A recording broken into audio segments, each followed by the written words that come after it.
हम लोग कूलाम के नियम में किन्हीं दो आवेशों के बीच लगने वाले आकर्षण या प्रतिकर्षण बल के बारे में पढ़ रहे हैं। अब ये दो आवेशों के बीच लगने वाला ये जो बल है, इसके बारे में थोड़ा और डिटेल समझते हैं। यह बल कितना अधिक है, कितना प्रभावशाली है, उसकी तुलना हम करते हैं गुरुत्वाकर्षण बल से। फिजिक्स में हमने गुरुत्वाकर्षण बल भी पढ़ा था। जिस प्रकार कूलाम का नियम है, सेम टू सेम भी गुरुत्वाकर्षण का भी नियम है। कूलाम के नियम में हम लोग किन्हीं दो बिंदु आवेशों के बीच लगने वाले आकर्षण या प्रतिकर्षण बल के बारे में समझते हैं, बल कैलकुलेट करते हैं। और गुरुत्वाकर्षण बल में किन्हीं दो द्रव्यमान, किन्हीं दो पदार्थ, किन्हीं दो वस्तु के बीच में लगने वाले आकर्षण बल के बारे में कैलकुलेट करते हैं, पढ़ते हैं। ठीक है।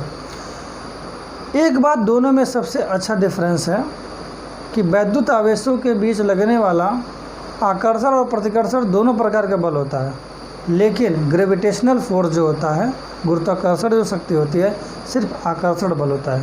ग्रेविटेशनल फोर्स में सिर्फ अट्रैक्शन फोर्स होता है, जबकि इलेक्ट्रिक जो फोर्स रहेगा उसमें रिपल्सन और अट्रैक्शन दोनों प्रकार का फोर्स होता है। हम लोगों ने गुरुत्वाकर्षण बल में पढ़ा है capital F = G × m1 m2 / r²। ये किन्हीं दो द्रव्यमान, मान लीजिए एक ईंटा है जिसका द्रव्यमान m1 है, एक दूसरा ईंट रखा है जिसका द्रव्यमान m2 है, और इन दोनों की जो बीच की दूरी r दूरी पे हो, तो इन दोनों द्रव्यमानों के बीच लगने वाला जो गुरुत्वाकर्षण बल होगा उसकी जो फार्मूला होगी F = G × m1 m2 / r²। ठीक है। जहाँ G सार्वत्रिक गुरुत्वाकर्षण नियतांक होता है, यूनिवर्सल कांस्टेंट होता है, जिसकी वैल्यू 6.67 × 10⁻11 न्यूटन मीटर स्क्वायर प्रति kg² होता है। और m1 m2 क्या है? इन दोनों पदार्थों का, दोनों वस्तुओं का द्रव्यमान है, मास है। और r क्या है? दोनों के बीच की दूरी है। ये गुरुत्वाकर्षण बल होता है। अब हम लोग एक एग्जाम्पल समझ करके कंपेयर करते हैं कि गुरुत्वाकर्षण बल और वैद्युत बल में कौन सबसे ज़्यादा शक्तिशाली है। दोनों बल का कंपेयरिंग करते हैं तो थोड़ा और अच्छी तरह से समझ में आ जाएगा। हम एक एग्जाम्पल लेते हैं कि हमको किसी परमाणु में उपस्थित इलेक्ट्रॉन और प्रोटॉन के बीच में लगने वाले आकर्षण और प्रतिकर्षण बल के बारे में तुलना करना है, बल का कंपेयरिंग करना है। हम जानते हैं कि कोई परमाणु होता है, इस परमाणु के बीचों बीच में एक नाभिक होता है जिसके अंदर प्रोटॉन और न्यूट्रॉन पाए जाते हैं, और इलेक्ट्रॉन इस नाभिक के चारों ओर विभिन्न कक्षाओं में चक्कर लगाते रहते हैं। ठीक है, चक्कर लगाते रहते हैं। तो क्वेश्चन ये बोल रहा है कि वैद्युत बल एवं गुरुत्वाकर्षण बल की हमको तुलना करना है, कंपेयरिंग करना है दो कंडीशन में। पहला, एक इलेक्ट्रॉन तथा एक प्रोटॉन के लिए, और दूसरा दो प्रोटॉनों के लिए। और क्वेश्चन नंबर 2 है, इलेक्ट्रॉन तथा प्रोटॉन वैद्युत आकर्षण के कारण, इलेक्ट्रॉन और प्रोटॉन में जो वैद्युत आकर्षण बल लगेगा उसके कारण उन दोनों इलेक्ट्रॉन और प्रोटॉनों में त्वरण, एक्सेलरेशन कितना उत्पन्न होगा, इसके बारे में हमको कैलकुलेट करना है। तो समझते हैं इसके बारे में। देखिए, किसी परमाणु में जो नाभिक होता है, इसी के अंदर प्रोटॉन होते हैं, न्यूट्रॉन अभी छोड़ लेते हैं, और इलेक्ट्रॉन क्या होते हैं? दूर होते हैं। इस नाभिक से इलेक्ट्रॉन थोड़ा दूर होते हैं, और इसीलिए प्रोटॉन और न्यूट्रॉन के बीच में जो औसत दूरी है, ठीक है, लगभग 1 एंगस्ट्रॉम माना जाता है। इनकी दूरी जो है लगभग 1 एंगस्ट्रॉम माना जाता है, जिसकी वैल्यू होती है 10⁻⁻10 मीटर। मतलब किसी परमाणु के, उसके प्रोटॉन और इलेक्ट्रॉन के बीच की जो औसत दूरी है हम 10⁻⁻10 मीटर मानते हैं। अब यदि इन प्रोटॉनों के बीच की दूरी निकालना हो तो चूँकि ये नाभिक के अंदर ही प्रोटॉन, मान लीजिए P1 है, P2 है, P3 है, कई प्रकार के प्रोटॉन होंगे, 10, 20, 50, 60, वो परमाणु क्रमांक पे डिपेंड करेगा। तो इन दोनों प्रोटॉनों के बीच ये और नज़दीक है। देखिए, प्रोटॉन और इलेक्ट्रॉन थोड़ा दूर पे है, इसीलिए इसकी बीच की दूरी थोड़ा अधिक है, 10⁻10 है। लेकिन प्रोटॉन और प्रोटॉन अगर रहेगा तो दोनों पास पास में होगा, तो इसकी बीच की दूरी और कम हो जाएगी। तो देखिए इलेक्ट्रॉन और प्रोटॉन की जो बीच की दूरी है वो हम 1 एंगस्ट्रॉन या 10⁻⁻10 मीटर मानते हैं। और कोई 2 प्रोटॉन और दूसरे प्रोटॉन के बीच की जो दूरी है इसको हम 10⁻15 मीटर मानते हैं, क्योंकि जो प्रोटॉन है वो इस नाभिक के अंदर ही है, तो अंदर ही है तो इसके बीच की दूरी बहुत कम होगी, 10⁻15। ये -15 है, इसकी वैल्यू बहुत कम है 10⁻10 के कंपेयरिंग में। ये 10 लग रहा है तो नहीं लग रहा है कि ये कम है या अधिक है, ये माइनस में है। 10⁻10 अधिक वैल्यू है और 10⁻15 कम है, अर्थात 10⁻10 ग्रेटर देन 10⁻15। ठीक है, ये किसी इलेक्ट्रॉन प्रोटॉनों के बीच की दूरी में हम समझ लें। हमको निकालना है एक इलेक्ट्रॉन तथा एक प्रोटॉन के बीच लगने वाला वैद्युत बल और गुरुत्वाकर्षण बल, इन दोनों के बलों की तुलना करना है। तो सबसे पहले हम कैलकुलेट कर लेते हैं। ठीक है, सबसे पहले इलेक्ट्रॉन और प्रोटॉन के बीच लगने वाला इलेक्ट्रिक फोर्स देख लेते हैं, वैद्युत बल क्या होगा। तो इलेक्ट्रिक फोर्स जो पड़ा है, मान लीजिए Fe ले लेते हैं, Fe ले लेते हैं, क्या पड़ा है K × Q1 × Q2/r², ये हमने पढ़ा है। हम जानते हैं कि एक इलेक्ट्रॉन पर जो आवेश होता है -1.6 × 10⁻⁻19 कूलम होता है, और एक प्रोटॉन पे जो आवेश होता है ये +1.6 × 10⁻⁻19 कूलम होता है। ठीक है, अर्थात ये दोनों जो आवेश हो गए हैं ये क्या है, सेम है, सिर्फ माइनस और प्लस में डिफरेंस है, बाकी वैल्यू सेम है। तो हम मान लेते हैं कि E = P = E। ठीक है, ये माइनस और प्लस चिन्ह ये दर्शाएगा कि इन दोनों के बीच में आकर्षण बल लगेगा।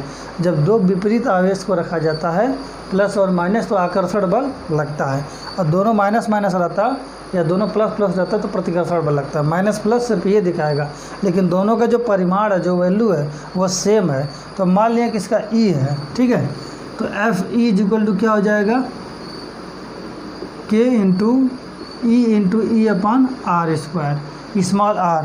इलेक्ट्रॉन और प्रोटॉनों के बीच की दूरी हमने क्या पढ़ा है, 10⁻10, अर्थात K × E²/10⁻10।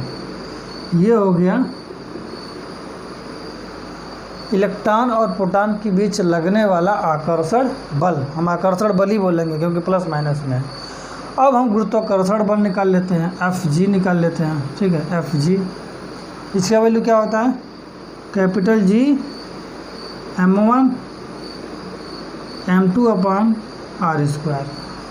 ठीक है, मतलब इस इलेक्ट्रॉन और प्रोटॉन के बीच की दूरी स्मॉल r है। ठीक है, और यही वैल्यू कितना है, 10⁻10 है। तो इसकी जो वैल्यू हो जाएगी क्या हो जाएगी, G m1 m2। m1 मतलब mp मतलब प्रोटॉन का द्रव्यमान, और mb मतलब इलेक्ट्रॉन का द्रव्यमान। ठीक है, तो क्या हो जाएगा, mp me/10⁻10, equation number 2। Equation number 1 हो जाएगा, इक्वेशन नंबर 2 हो जाएगा। तो यहाँ पर हम इलेक्ट्रॉन और प्रोटॉनों के बीच लगने वाले बल का कैलकुलेशन कर लिया।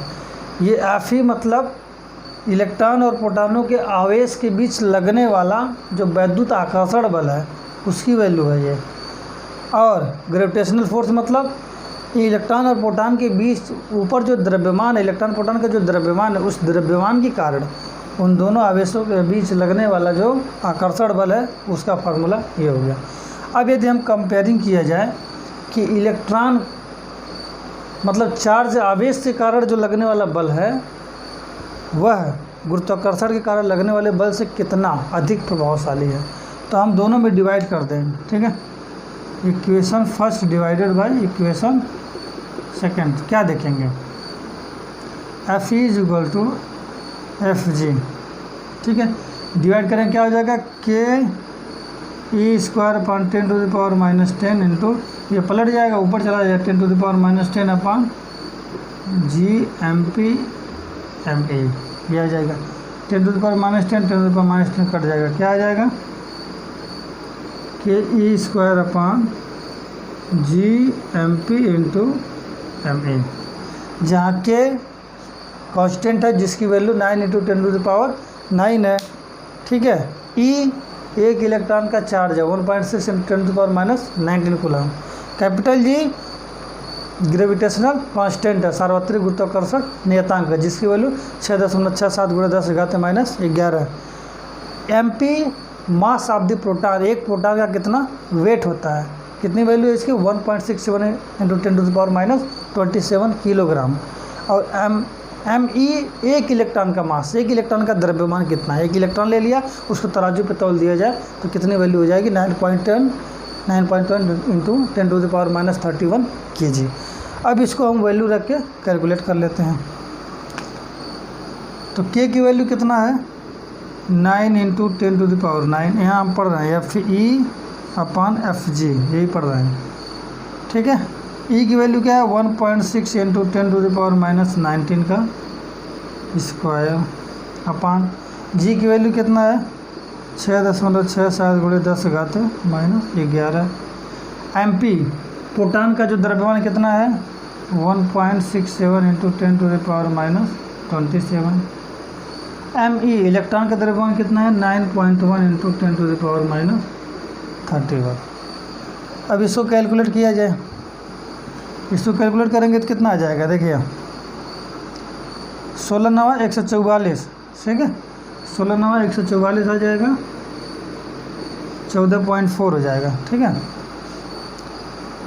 और 10⁻+9 है, 10⁻−9 है। ये देखिए 16 का स्क्वायर हो जाएगा ना, 144 हो जाएगा, 1.6 का भी गुणा यहाँ पर रखेंगे क्योंकि 16 का स्क्वायर हो जाएगा। ये 10⁻19 दूना 38 हो जाएगा, 19 दूना 38 हो जाएगा, 10⁻9 हो जाएगा, 38 में से 9 चला जाएगा, 10⁻−29 हो जाएगा, 10⁻−29, 10⁻−19 है स्क्वायर है, तो 10⁻19 दूना 38 -38 हो जाएगा, ये +9 माइनस हो जाएगा, -29 हो जाएगा। ये ऊपर हो गया, हर में कितना आ गया 6.67 गुणे 1.67 इंटू 9.1। ठीक है, 10⁻ देख लेते हैं, 10⁻−11 है, -27 -31 जोड़ लेते हैं, टोटल कितना हो जाएगा। ठीक है, 31 और 27, ठीक है, ये हो जाएगा 58, 58 और 11 कितना हो जाएगा 69, 10⁻−69 ये हो जाएगा। ऊपर रख लेते हैं।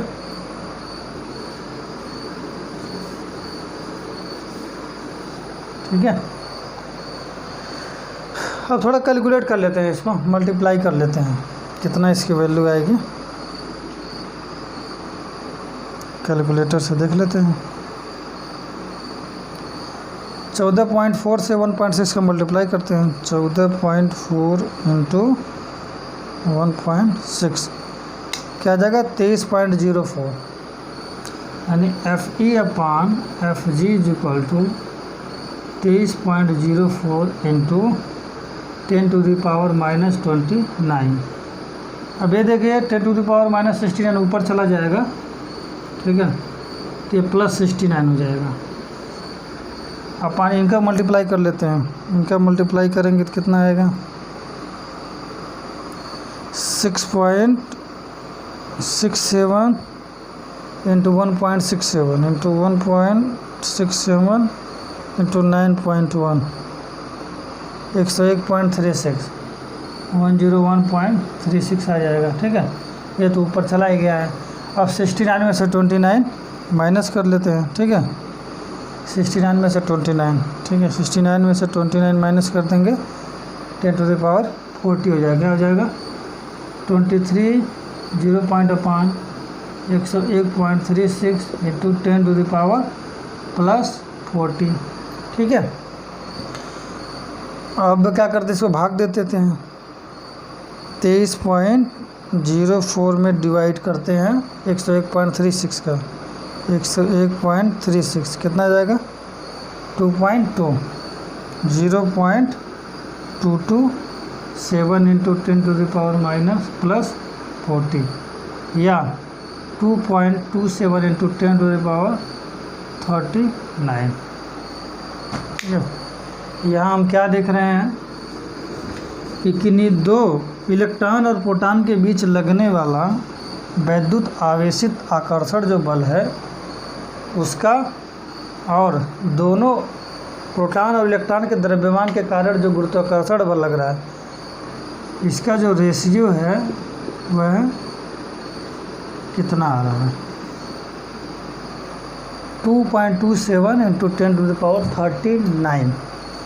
अर्थात अगर दोनों आवेशों के बीच लगने वाला इलेक्ट्रिक जो फोर्स है का तुलना किया जाए तो 2.27 इंटू 10⁻39 इंटू Fg। इस रिलेशन से हम क्या देख रहे हैं? इस रिलेशन से हम देख रहे हैं कि इलेक्ट्रॉनों के और प्रोटॉन के द्रव्यमानों के बीच लगने वाला जो गुरुत्वाकर्षण बल होगा उससे 10⁻39 गुना अधिक बल लगेगा इलेक्ट्रॉन और प्रोटॉन के आवेशों के बीच लगने वाला वैद्युत आकर्षण बल। अब आप कंपेयरिंग कर लीजिए कि कितना अधिक है। 10⁻39, एक के आगे 39 तो शून्य लगा दीजिए, इतना ज़्यादा फोर्स लगाएगा ये इलेक्ट्रिक अट्रैक्शन फोर्स। मतलब इस ग्रेविटेशनल फोर्स की तुलना में जो वैद्युत बल की पावर है, जो क्षमता है, वह बहुत अधिक है। कितना अधिक है? 10⁻39। मतलब इलेक्ट्रॉन और प्रोटॉन के बीच इलेक्ट्रॉन का भी द्रव्यमान होगा, प्रोटॉन के भी द्रव्यमान होगा। इन दोनों द्रव्यमानों के कारण उन इलेक्ट्रॉन और प्रोटॉनों के बीच जो गुरुत्वाकर्षण आकर्षण बल लग रहा है उसकी तुलना में इलेक्ट्रॉन और प्रोटॉन के आवेश के कारण उनके बीच जो इलेक्ट्रिक अट्रैक्शन फोर्स लग रहा है, वैद्युत आकर्षण बल जो लग रहा है, वह 10⁻39 गुना अधिक है। तो ये इसका कंपैरिजन हुआ। हमारा क्वेश्चन भी यही था, वैद्युत बल और गुरुत्वाकर्षण बल की तुलना कीजिए इलेक्ट्रॉन और प्रोटॉन के बीच। अब यहाँ पर दूसरा क्वेश्चन आया है कि प्रोटॉनों के बीच अगर किया जाए गुरुत्वाकर्षण और आकर्षण बल की तुलना, तो कुछ नहीं, वही होगा F K इंटू दो प्रोटॉनों के बीच करना है तो क्या प्रतिकर्षण बल लगेगा। दो प्रोटॉनों के बीच क्या है? प्रतिकर्षण बल लगेगा, क्योंकि प्रोटॉन ये है, प्रोटॉन ये है, ठीक है। ये भी पॉजिटिव चार्ज, ये भी पॉजिटिव चार्ज। पहले इलेक्ट्रॉन प्रोटॉन था तो नेगेटिव पॉजिटिव था तो अट्रैक्शन लगता था। अब दोनों प्रोटॉन है, दोनों क्या है? रिपल्सन लगेगी, ठीक है। और प्रोटॉन की जो बीच की दूरी है क्या है? 10⁻−15 मीटर है, ठीक है।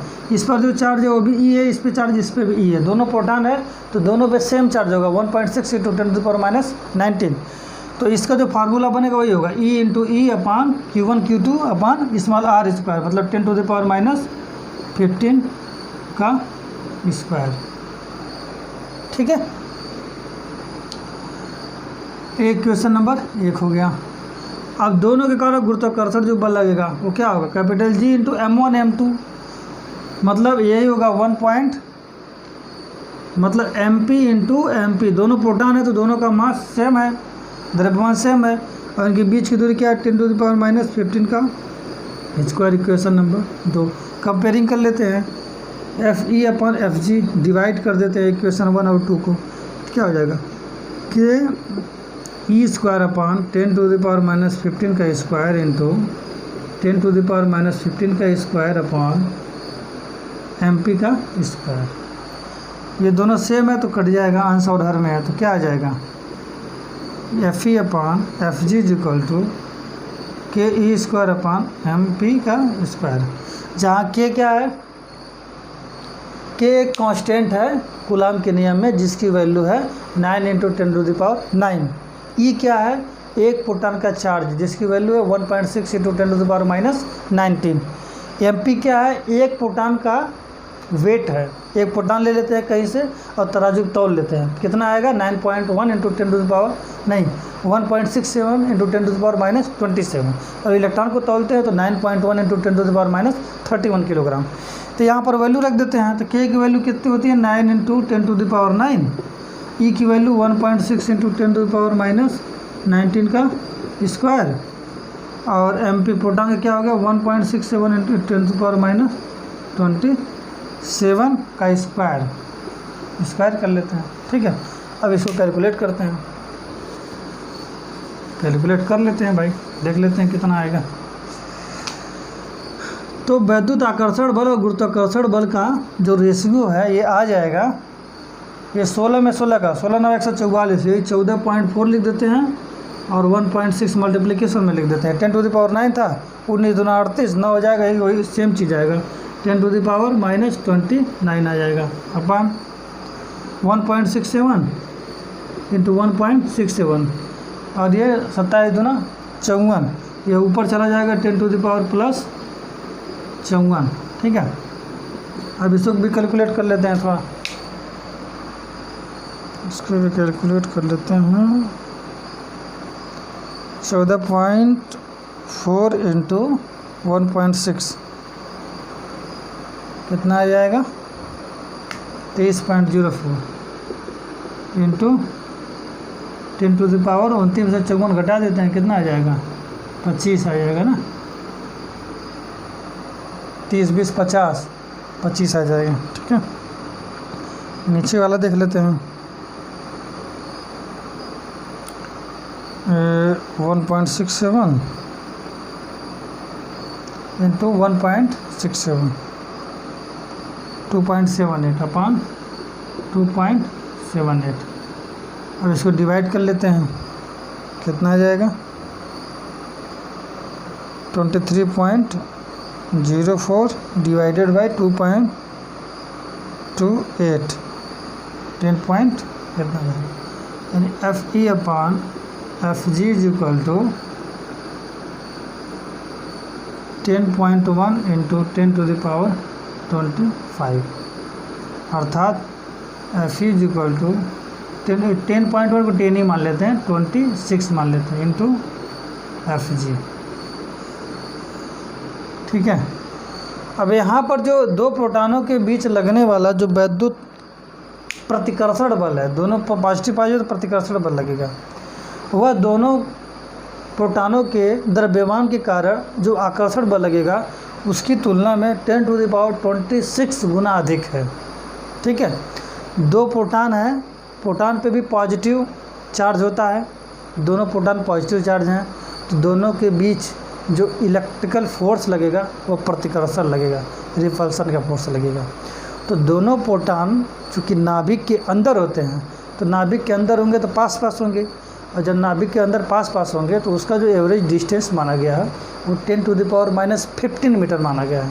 ठीक है, तो इन 10⁻⁻15 दूरी पर रखे दो प्रोटॉन जिन पर आवेश प्लस 1.6 इंटू 10⁻⁻19 कूलम है के बीच लगने वाला इलेक्ट्रिकल रिपल्सन फोर्स, वैद्युत प्रतिकर्षण जो बल है, वह उन प्रोटॉन के द्रव्यमान के कारण लगने वाला आकर्षण बल की तुलना में 10⁻26 गुना अधिक है।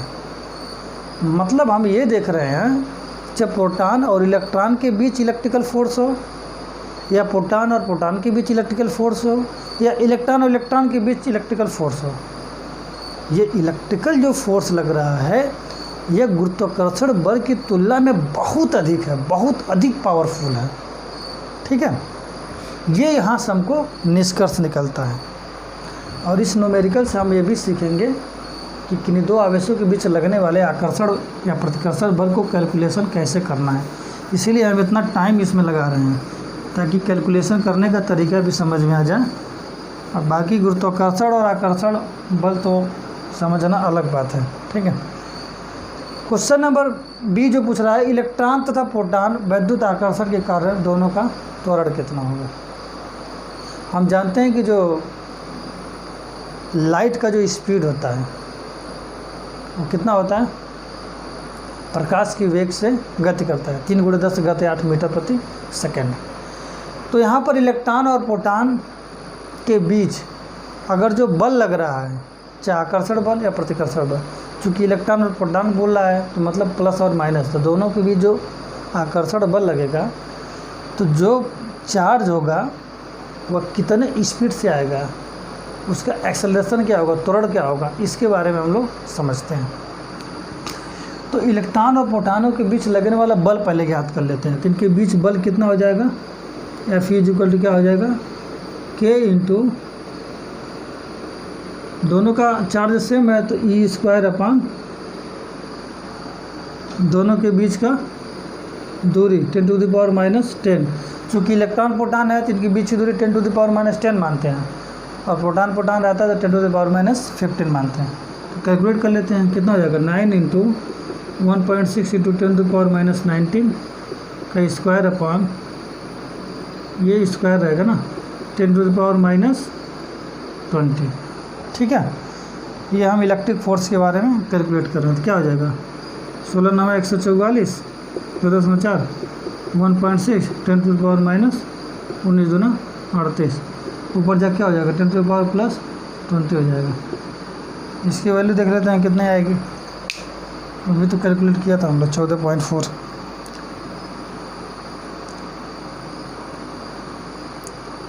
चौदह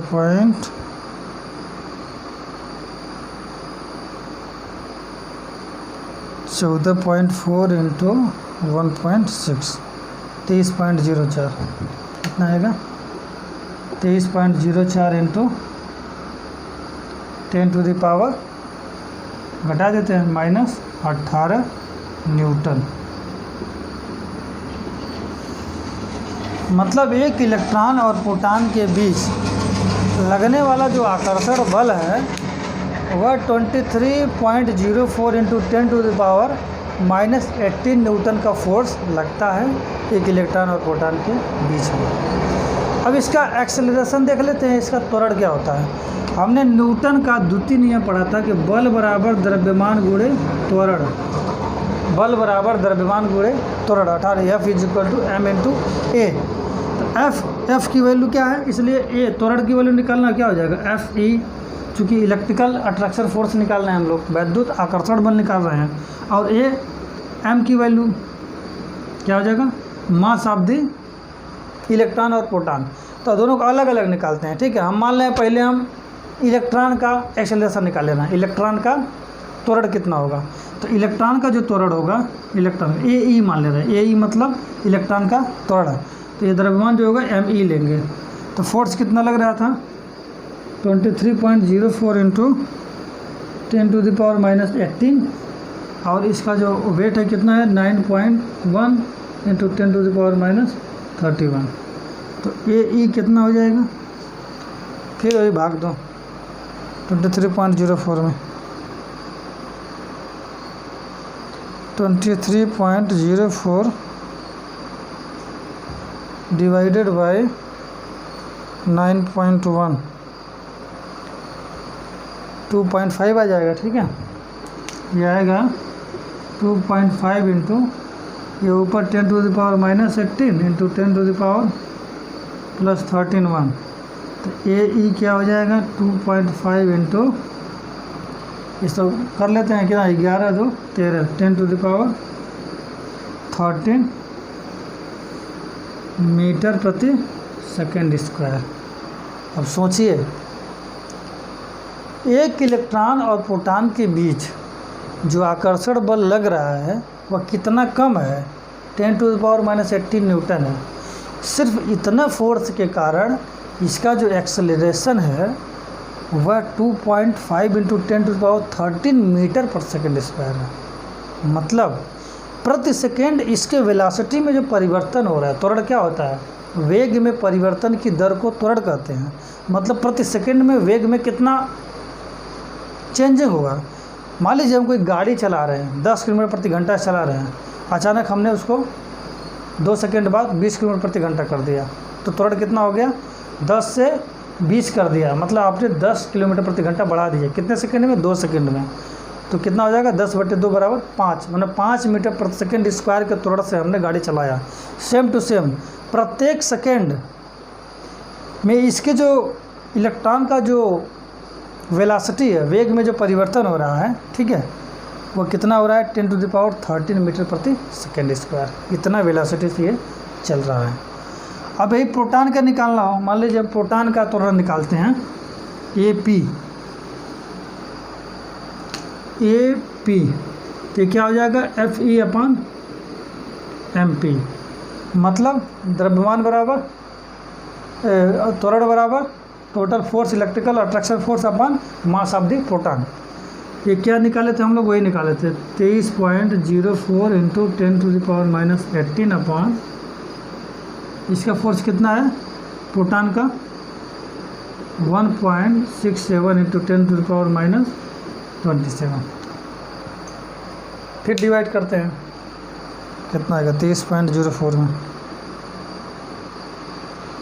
23.04 डिवाइडेड बाई 1.67 13.79 आ रहा है। ठीक है, मान लेते हैं 13.8 इंटू 10⁻⁻18 ऊपर जाके क्या हो जाएगा 10⁻+27, तो 13.8 इंटू इसको कर लेते हैं 7 2 9 10⁹ मीटर प्रति सेकेंड स्क्वायर।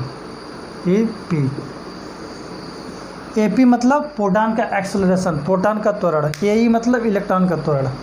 यहाँ देखने से क्या लग रहा है कि इलेक्ट्रॉन का जो त्वरण है वो प्रोटॉन के त्वरण से अधिक है। कितना गुना, लगभग 10⁻4 टाइम्स गुना। ठीक है, 10⁻4 मतलब 10,000 गुना अधिक है। इलेक्ट्रॉन का जो त्वरण है वह प्रोटॉन की तुलना में अधिक क्यों है, क्योंकि इलेक्ट्रॉन का जो द्रव्यमान होता है वह बहुत कम होता है, प्रोटॉन की तुलना में बहुत कम होता है, 10⁻4 टाइम्स कम होता है। देखिए 10⁻27 किलोग्राम है इसका, 10⁻31 किलोग्राम, मतलब 10⁻4 किलोग्राम कम होता है इलेक्ट्रॉन का। तो यहाँ इस फार्मूले से हम लोग, इस कैलकुलेशन से हमें भी पता चल गया कि जो इलेक्ट्रॉनों का जो त्वरण होता है प्रोटॉन के त्वरण से अधिक होता है, मतलब इलेक्ट्रॉन बहुत ज़्यादा स्पीड से चलेगा। इसीलिए इलेक्ट्रिक करंट जो फ्लो होता है फ्री इलेक्ट्रॉनों के कारण होता है और बहुत फास्ट चलता है वो। ठीक है, जैसे बटन दबाइए तुरंत पंखा चल जाता है, लाइट जल जाता है। प्रकाश के वेग से गति से इलेक्ट्रॉनों का जो वेलोसिटी होता है प्रकाश के वेग से गति करता है। ये वेलोसिटी नहीं है, त्वरण हम लोग कैलकुलेट किए हैं। ठीक है, तो इस एग्जाम्पल से हम लोग समझे हैं कि गुरुत्वाकर्षण बल और इलेक्ट्रिकल अट्रैक्शन या रिपल्सन फोर्स के बीच में क्या डिफरेंस होता है, दोनों में कौन अधिक प्रभावशाली है, कौन अधिक शक्तिशाली फोर्स है। और इस एग्जांपल से ये भी समझ लिए हैं कि एक्चुअली में ये फोर्स होता क्या है, इलेक्ट्रिकल फोर्स और ये ग्रेविटेशनल फोर्स होता क्या है और इसको कैसे कैलकुलेट करेंगे। वीडियो थोड़ा लंबा बना है, बहुत ही डिटेल हमने बताया है, लेकिन उम्मीद करते हैं कि आपको समझ में आ गया होगा। अगर इससे रिलेटेड कोई भी न्यूमेरिकल होगा तो आप कैलकुलेट कर सकते हैं। इतना बड़ा वीडियो बनाने का मेरा एक ही उद्देश्य था कि अट्रैक्शन या रिपल्सन फोर्स से रिलेटेड अगर कोई न्यूमेरिकल आता है तो आप आसानी से कैलकुलेट कर सकते हैं। ठीक है, तो अब मिलते हैं नेक्स्ट वीडियो में। ठीक है, तब तक के लिए बाय बाय।